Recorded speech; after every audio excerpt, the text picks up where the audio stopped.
Го следите најновото издание на вестите на Слободна ТВ. Добро дојдовте. Премиерот Димитар Ковачевски денеска беше домакин на средбата со управниот одбор на Коморскиот инвестициски форум, кој ги координира 6 стопански комори од регионот на Западен Балкан. Тој на својот Facebook профил соопшти дека состанокот поминал со плодна дебата. Дискусијата беше во насока на унапредување на регионалната економска соработка и тековните проекти помеѓу нашите земји кои ќе помогнат во економското пост-ковид закрепнување. Дополнително разговаравме и за регионалниот фонд за предизвици, преку кој се достапни повеќе од 35 милиони евра грантови за имплементација на модели на дуално образование во Западен Балкан, информира Ковачевски. Прекината денешната собраниска седница поради немање кворум, а собранискиот спикер Тајлат Џафери ги повика претседателите на партиите од парламентарното мнозинство да се состанат во неговиот кабинет и да се договорат како ќе продолжат со работа. На денешната седница во собранието присутни беа 53 пратеници, иако за присуство се потпишале 85. Според него би било коректно тие кои не сакаат да доаѓаат во собранието и да бидат дел од работата на оваа институција, до него да поднесат барање за седница за распуштање на собранието. Доколку тие не предложат, јас ќе предложам седница за распуштање на собранието, за да се знае која е главната цел за нас 120 пратеници. Кој не сака да биде дел од мнозинството, треба да каже дека од денеска не е мнозинство и нека прави мнозинство со кого сака, рече Џафери, потенцирајќи дека ова не може да се толерира. За продолжението на оваа седница, претседателот на собранието рече дека дополнително ќе извести. Продолжуваме со останатите вести. Министерството за надворешни работи нема намера да ја повлече или коригира едностраната изјава за македонскиот јазик. Првенствената цел со него е да се осигура употребата на чиста формулација за македонскиот јазик, без какви било објаснувања, додавки или фусноти, во документи на Советот на Европска Унија, велат од МНР. Во таа функција со оваа изјава се соопштува нашата позиција, пропишана во Уставот за македонскиот јазик како службен јазик на Република Северна Македонија на целата територија на државата и во незините меѓународни односи, велат од ресорното министерство. Велат и дека изјавата содржи делови од Уставот, резолуцијата на собранието и заклучоците од собраниската седница за информација за францускиот предлог. Според опозицијската ВМРО ДПМН пак, едностраната изјава за јазикот, дадена од МНР, е негација на македонскиот јазик и предавство на нацијата.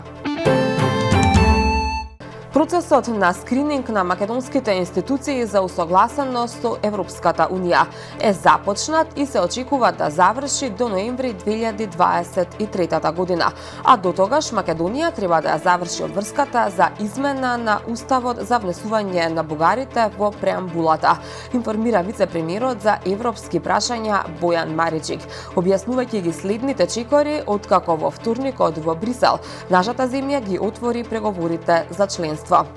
Тој додаде дека процедурата нема да почне пред годишните одмори. Поточно календарот за уставните измени ќе биде утврден во септември.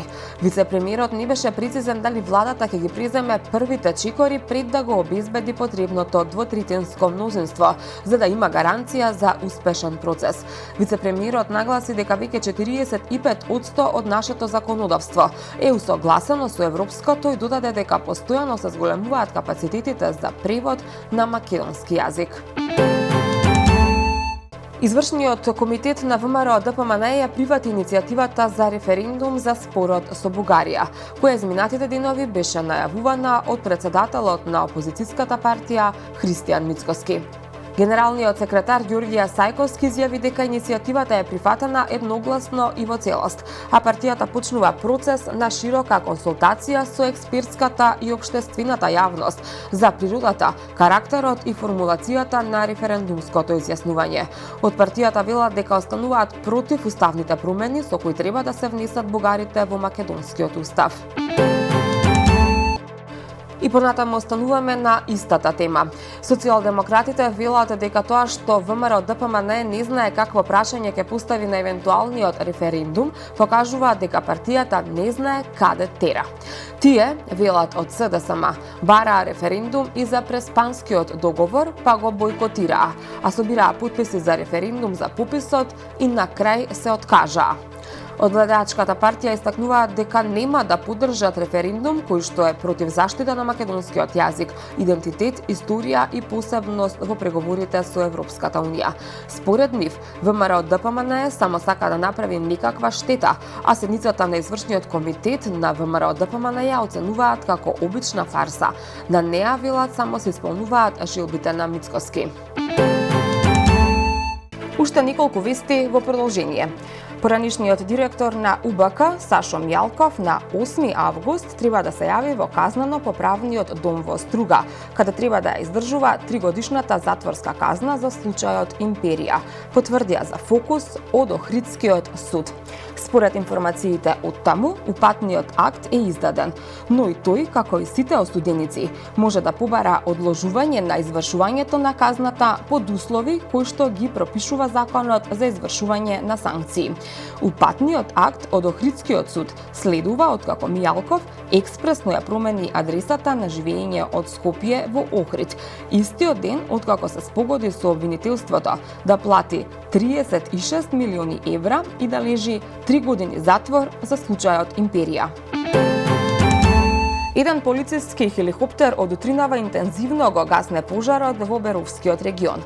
Леталото од воздух почнало со исфрлање на вода од 5 часот утринава, информира директорот на Центарот за управување со кризи Стојан Ангелов. На терен во гасењето на пожарот вклучен е и еден од ир-тракторите на Дирекцијата за заштита и спасување. Во справувањето со пожарот се мобилизирани 10 пожарникари на територијалната противпожарна единица Берово и 30 припадници на национални шуми од подружница на Берово, додава Ангелов. Тој соопшти и дека на помош пристигнуваат и пожарникарски екипи од Виница, Радови, Шкочани, Струмица, Тетово. Информациите на терен говорат дека со интервенцијата на хеликоптерот утринава спречено е ширење на пожарот кон боровата шума, како и дека од огнените јазици зафатени се околу 50 хектари со шума. Ангелов очекува до крајот на денот пожарот да биде ставен под контрола. Регулаторната комисија за енергетика донесе нова одлука со која повторно ги коригира цените на нафтените деривати во малопродажба по надолна линија. Од ноќеска на полнок горивата на бензинските пумпи ќе се продаваат по цени пониски за 2 динара во просек. Новата цена за литар 95 од 98,5 динари паѓа на 96,5 динари. БС 98 ќе се точи по цена од 99 динари, додека дизелот падна под 100 динари и ќе чини 97,5 динари за литар. Корекција има и кај екстра лисното масло за домакинство и ќе поевтини за 2,5 динари, додека мазутот поскапува за 1,011 динари за килограм. Курсот на динарот во однос на доларот во изминатиот период, по кој беа формирани цените со претходната присметка, е понизок за 0,263%. Остануваме на тема COVID. Германскиот министер за здравство Карл Лотербах предупреди на катастрофален нов бран коронавирус во Германија, ако пред есента не се договорат одговарачки мерки за сузбивање на COVID-19. Во исто време нагласи дека може да дојде до преоптоварување на болниците и до заболување на болничкиот персонал, што пак дополнително ќе придонесе за влошување на состојбата во здравствениот систем во земјата. Законската основа на сегашните ограничувања против коронавирусот во Германија истекува на 23 септември, а до тогаш владата мора да одлучи за нови мерки, истакна Лотербах. И додека здравствените власти во Германија размислуваат за воведување нови мерки за справување со новиот летен бран со коронавирусот, владата на Австрија подготвува ново попуштање на епидемиолошките мерки и планира од 1 август да го укине карантинот за заразените со коронавирусот.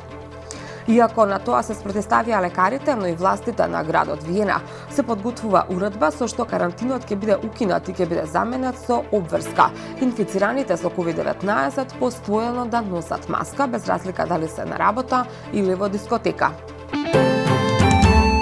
Председателот на Турција Реджеп Тајип Ердоган, генералниот секретар на Обединетите нации Антонио Гутереш и представници на Русија и на Украина денеска во Истанбул ќе потпишат договор за извоз на жито. Договорот е според планот на Обединетите нации да се деблокира извозот на украинското жито преку Црно море и да се дозволи на Русија да извезува жито и вештачко ѓубриво. Тоа би можело да ја намали глобалната криза во храна, поради што се зголемија цените на житото и други житни култури. Планот предвидува заедничка контрола на бродовите кога заминуваат и пристигнуваат на пристаништата на Црното море и механизам што ќе ја гарантира безбедноста на рутите, соопштија турските власти. Во Истанбул ќе биде формиран координативен центар за извозот во кој ќе членуваат представници од Обединетите нации, Турција, Русија и Украина. Европската унија воведе нови санкции кон Русија поради нејзината инвазија на Украина, откако 27-те земји членки ги поддржаа мерките кои вклучуваат забрана за увоз на злато, дополнителни ограничувања на најголемата банка во земјата и построга контрола на извозот на некои технолошки производи. Председателката на Европската комисија Урсула фон дер Лајен изјави дека зголемените и продолжени санкции на ЕУ против Кремљ испраќаат силен сигнал до Москва. Како задржиме притисокот силен се додека тоа е потребно, рече таа. Во понеделникот ЕУ одлучи да ја зголеми војната помош за Украина за 500 милиони евра.